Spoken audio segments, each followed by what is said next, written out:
Bonsoir à tous et à toutes. Le Real Madrid s'en sort encore face à Manchester City. Victoire 2-3 à l'extérieur.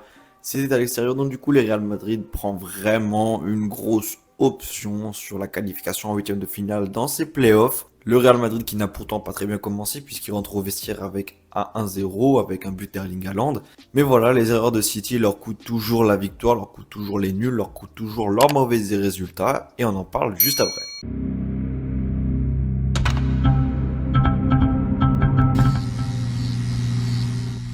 20 tirs face à 11, 8 cadrés face à 4 cadrés. Le Real Madrid a vraiment mis les bouchées doubles pour combler ce retard à la mi-temps. 1-0, un but de Erling Haaland qui arrive bien à combiner avec Guardiola, à utiliser de son corps, de sa vitesse, et au final, voilà, il plante toujours. Il plante un deuxième but, ce sera un penalty obtenu par Phil Foden sur une faute de Ceballos. Franchement, la faute y est, la faute est à l'intérieur, l'engagement y est. Ça fait longtemps que j'ai pas vu une faute d'ailleurs comme ça, sur une erreur. C'est pas une petite main, là. Non, c'est vraiment une vraie faute franche qui y est. Et pour le Real Madrid, Mbappé, Diaz et Bellingham dans les arrêts de jeu mettent le Real au niveau de Manchester City et même passe devant à la 92e. Les deux derniers buts sont à mettre, même en vrai les trois buts sont à mettre au crédit de faute du Real Madrid et c'est pour, non pardon de Manchester City, et c'est pour ça qu'ils peuvent s'en vouloir. Kylian Mbappé, c'est à la suite d'un coup franc tiré indirectement. Sauf que quand la deuxième tentative revient, les défenseurs de City ne suivent pas et Mbappé peut la mettre du tibia. Voilà, la photo est assez marrante quand même, puisque c'est vraiment pas une frappe franche. Après, de toute façon, elle était un peu compliquée vu qu'elle était en l'air, mais quand on connaît son but qu'il avait mis face à l'Argentine, ou ses reprises de volée, voilà, face à Dibu Martinez, on sait qu'il est capable de ce geste et de ces gestes puissants. Pourtant qu'il n'a pas fait forcément le match de sa vie, Kylian Mbappé. Dans le jeu, il a été bon, mais à la finition, pas trop. Voilà, il y a quand même 20 tirs et seulement 8 cadrés pour le Real Madrid. Donc c'est pas énorme.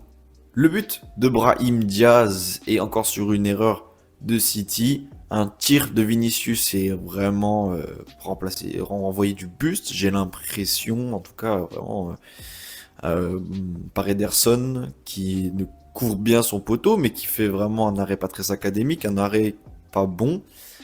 Parce que pourtant Vinicius est bien excentré. Premier poteau, il couvre bien, mais il renvoie. Et Brahim Diaz suit bien et il ne célèbre pas puisque il a été formé à City. Ce qui remet le Real Madrid à 2-2.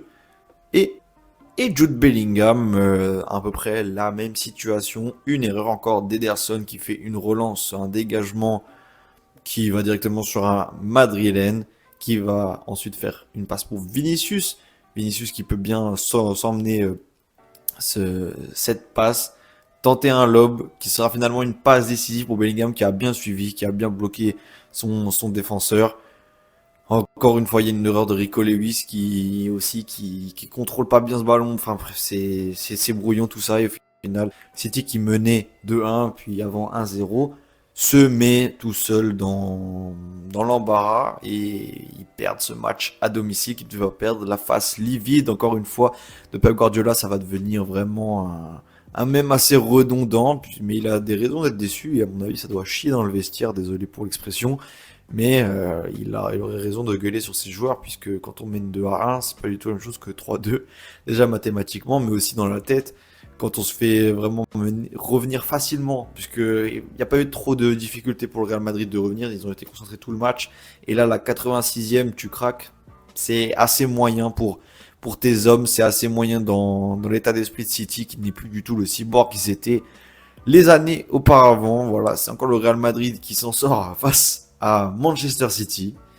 Un 3-2, c'est un score que certainement maintenant, pardon, beaucoup de parieurs ont dû mettre parce que c'est un score qui revient. Voilà, il y a en moyenne 4 buts pour ces Manchester City Real Madrid en ce moment dans ces dernières années. C'est toujours des matchs plaisants à suivre, mais là, ça a été un peu gâché puisque c'est souvent des erreurs au lieu d'être des actions parfaitement construites. Certes, il y a une part de tactique, il y a une part de technique, mais il y a aussi beaucoup d'erreurs de City comme ils ont fait face à Arsenal.